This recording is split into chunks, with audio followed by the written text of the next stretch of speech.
L-eks kandidati għal Kumitat Sezzjonali tal-Partit Nazzjonalista f'Taslima tħallew lampa stampa mit-tmexxija ta' Bernard Grech, dan hekk kif aktar minn 100 jum wara li rtiraw il-kandidatura tagħhom wara pressjonijiet mill-fazzjoni tal-eks kap Simon Busuttil biex jintefa' block vote kontrihom, għadhom ma ġewx informati jekk ir-riżenja tagħhom ġiġ aċċettata. Ħabbar dan wieħed mill-kandidati fuq il-profil tiegħu fuq Facebook, Anton De Bono, b'reazzjoni għall-aħħar żviluppi fil-Partit Nazzjonalista. Żviluppi li jikxfu kemm għadha tiddomina l-firda ġewwa id-Dar Ċentrali. Fil-fatt De Bono jgħid hekk: tant maħniex importanti għall-amministrazzjoni preżenti tal-partit li għadhom sal-lum ma nfurmawniex li r-riżenja tagħna ġiet aċċettata. Kien hawn fejn l-eks kandidat b'ton sarkastiku jsostni kemm Bernard Grech u l-pampaluni ta' madwaru verament qed jaħdmu għall-laqda fih dan il-partit.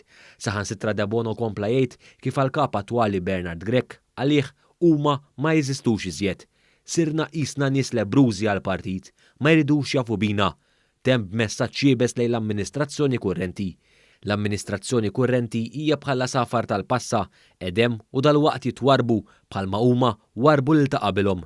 Dan mhux l-ewwel każ ta' stmerrija lejn it-tmexxija ta' Bernard Grech tal-Partit Nazzjonalista f'dawn l-aħħar jiem. Propju ftit tal-jimilu rtirat ukoll il-kandidatura tagħha għall-elezzjoni ġenerali li jmiss Tiffany Abela Wedge, hekk kif sostniet li l-Partit Nazzjonalista ta' Bernard Grech għal ilha ħalqa meta pruvat titkellem fuq temi marbuta man-nisa u s-saħħa.